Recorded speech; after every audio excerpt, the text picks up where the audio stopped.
Oke, baik. Kita masuk ke bagian manfaat ya. Sebetulnya kenapa kita berhubungan dengan kristalisasi gitu ya. Artinya kaitannya dengan kristal, ya memang kalau untuk semua bidang ilmu pasti kita bisa manfaatkan ya, apapun bidang ilmunya.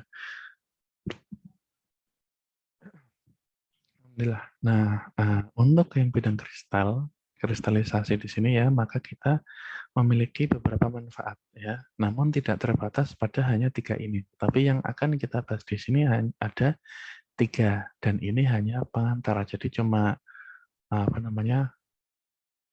Uh, ya kenalan aja gitu ya. Karena nanti untuk rincinya ini teman-teman akan dapatkan di mata kuliah yang lain ya.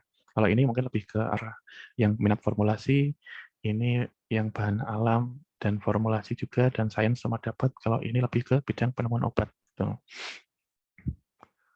Alam juga dapat sih kalau molecular docking ya gitu.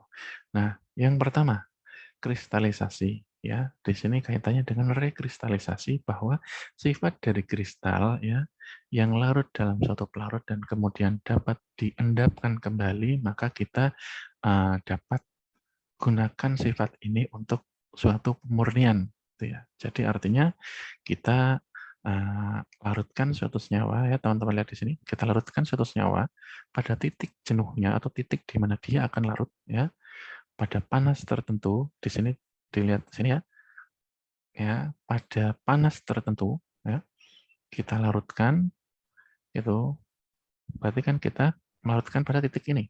Nah yang ini ya di titik ini artinya dia memiliki kelarutan yang maksimal karena suhunya tinggi gitu. Nah setelah kita larutkan maka dibiarkan dingin ya sehingga terjadi presipitasi secara perlahan kemudian terlihatlah kita dapat mendapatkan kristal ya.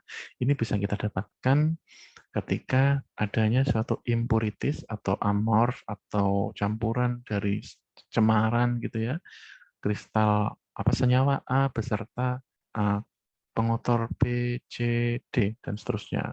Dan kita larutkan kepada pelarut yang sesuai dan kita biarkan mengendap seperti ini ya. Kita panaskan terus kemudian kita biarkan si A ini akan seiring berjalannya waktu dia akan menjadi solid. Nah, solid inilah yang kita koleksi ke dalam bentuk ini, pure. Nah, ini ya, jadi kita dapatkan suatu A yang pure atau yang murni. Nah, inilah suatu manfaat dari kristalisasi. Mohon maaf, suatu manfaat dari kristal ini ya, kita lakukan metode pemurnian dengan konsep kristalisasi atau rekristalisasi ya karena tadinya sudah ada kristal akan tetapi masih belum murni ya pure dan kita lakukan rekristalisasi menjadi lebih murni. Tentunya pemilihan pelarut ini kita bahas bukan di sini ya. Oke, selanjutnya nah ini teman-teman yang masih belum paham ya. Lebih rincinya adalah kita tadi sudah membahas yang ini ya, kita ada kristal, kita masukkan suatu pelarut, ya, kemudian kita panaskan, ya, yang ini kita panaskan sehingga dia terlarut, gitu ya. Nah, yang kuning-kuning ini adalah kristal yang kita inginkan, dan yang merah-merah ini adalah pengotornya. Kemudian kita panaskan hingga yang kuning terlarut, gitu ya, karena cairannya berubah menjadi kuning, merah ini dapat kita saring, ya, sehingga merah akan tertinggal di saringan dan yang kuning pelarutnya beserta kristal yang kita inginkan akan terpisah dari pengotor. Nah, kemudian kita dinginkan sehingga terbentuk kristal. Kristal inilah yang akan kita koleksi menjadi seperti ini, kayak gitu. Oke, konsepnya seperti ini ya. Kalau analoginya seperti teman-teman punya balon, ya. Kalau kita naikkan suhunya, artinya kita tiup balon tersebut, ya, gitu. Jadi ketika kita tiup balon tersebut atau balon ini mengembang, ya, maka balon ini bisa menampung isi yang lebih banyak, ya. Kita isi, contohnya tepung di sini atau apapun ya cairan, maka sifat dari pelarut ini yang tadinya kecil, kemudian kita panaskan menjadi besar penampungnya, kemudian menjadi kecil lagi ya kapasitasnya, kapasitas solvent di sini ya kita sebut, maka prinsip inilah yang kita gunakan ya bahwa uh, apa namanya, nantinya dari suatu senyawa yang ingin kita peroleh, gitu ya, kita larutkan sampai di titik ini tadi, titik di mana bolonnya paling besar. Kemudian bolon itu akan menyusut sehingga mengeluarkan apa namanya, kristal yang kita perlukan seperti ini ya. Nah, perbedaannya adalah dari kristal apa dari campuran ini tadi, ketika kita langsung didiamkan atau langsung apa namanya, yang tengah ini ya, ini ketika sudah dipanaskan beserta impurities-nya, ketika kita dinginkan tanpa penyaringan, maka sama saja, nggak ada yang berubah ya kristal tersebut.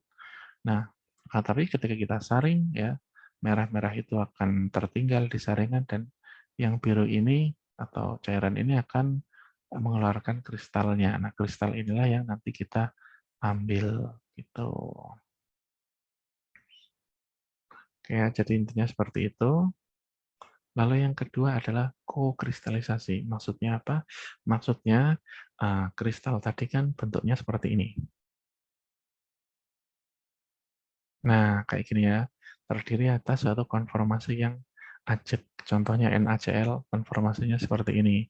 Nah, kokristalisasi artinya apa?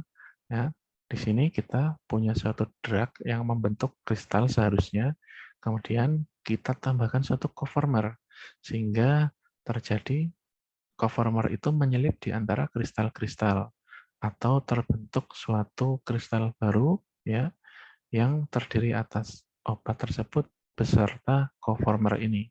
Nih ya, ya konformasinya ya nanti tergantung.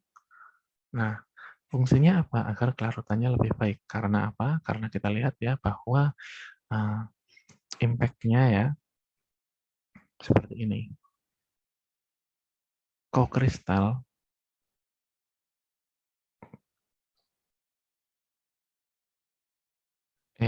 kok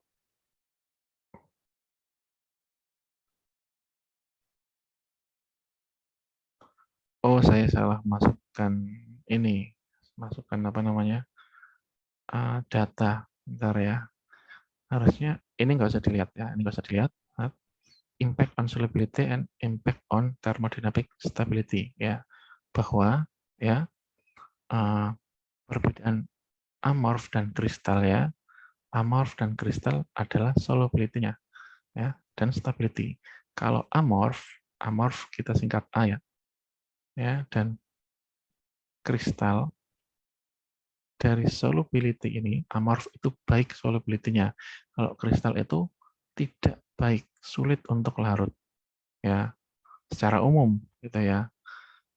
Sedangkan untuk yang apa namanya stability ya, kalau untuk amorf itu kurang stabil secara termodinamis, sedangkan untuk apa namanya kristal itu sangat stabil gitu ya. Ini secara umum seperti ini ya. Nah, untuk cowok kristal jangan disamakan dengan yang garam dan gula tadi ya, karena kelaratan dalam airnya baik gitu ya. Akan tetapi uh, karena mereka kan terion gitu ya, tetapi memang harus melalui pemanasan dulu sebaiknya. Nah, untuk kebanyakan senyawa obat, lalu ada kristal-kristal mineral, itu mereka tidak terlalu larut atau kurang baik solubilitasnya ya pada pelarut ya. Di sini kita sebut dengan S ini ya, solubility-nya tidak baik. Maka di sini kita ingin melihat bahwa penggunaan kokristalisasi menyebabkan ininya cukup baik ya, apa nih apa namanya, kok di sini harusnya di sini kok kristalisasi ya. Nah, solubility-nya itu menjadi lebih baik, secara stabilitas juga stabilitasnya baik. Nah, inilah tujuan dari kokristalisasi seperti ini ya. Nah, seperti ini. Oke, jadi ini tidak usah dilihat, tetapi teman-teman lihat yang ini aja. Nah, kayak gini ya. Oke, selanjutnya yang ketiga adalah molecular docking ya. Nah, docking ini apa maksudnya? Docking itu sebetulnya suatu bagian kita ya, menggabungkan antara ilmu farmasi dan ilmu kimia, ilmu fisika juga, dan di sini lebih ke kimia organik gitu ya.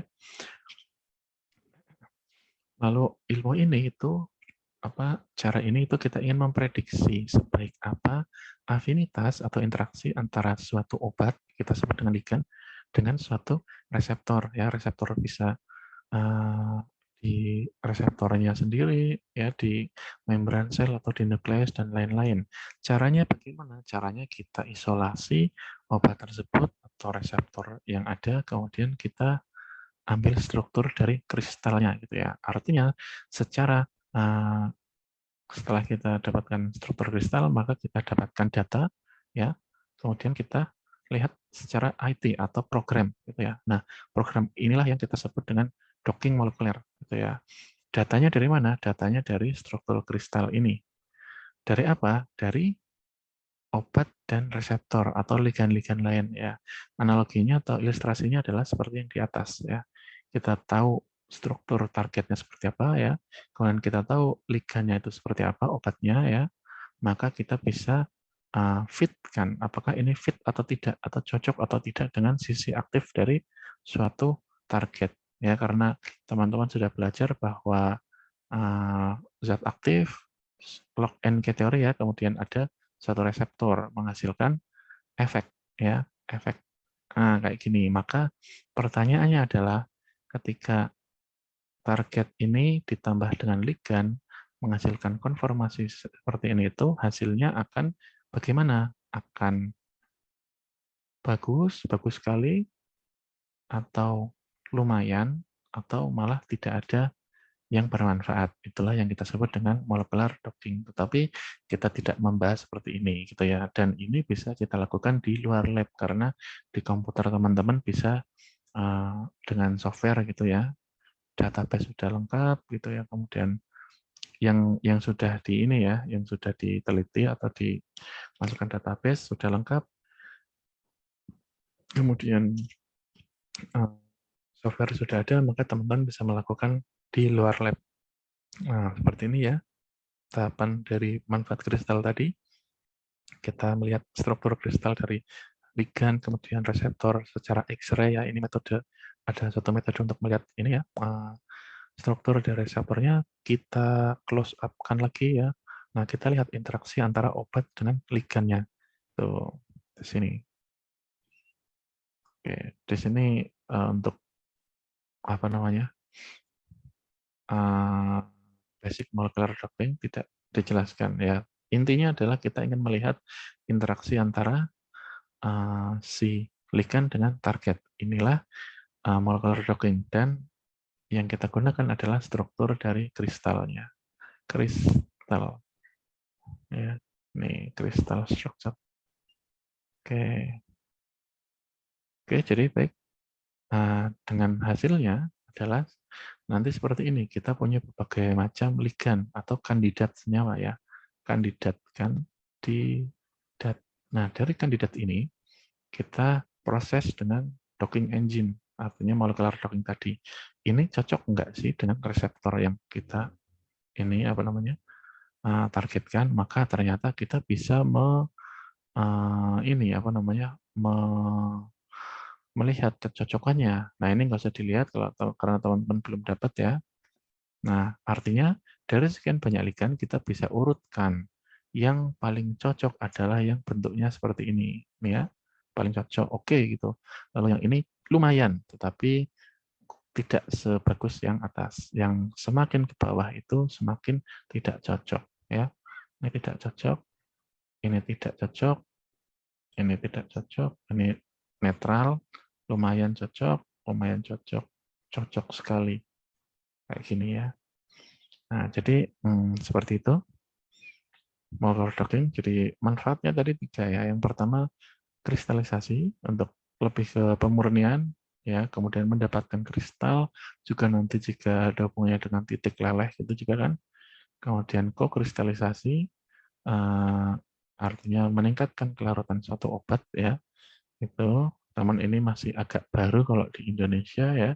Saya juga bukan ahlinya bidang ini, jadi kita hanya ini aja perkenal aja. Kemudian molecular docking atau melihat suatu interaksi antara obat dan reseptor tanpa harus melakukan eksperimen in vitro. Oke ya. Oke, jadi sekian kuliahnya. Terima kasih atas perhatian teman-teman. Kurang lebihnya saya mohon maaf ya. Terima kasih. Assalamualaikum warahmatullahi wabarakatuh.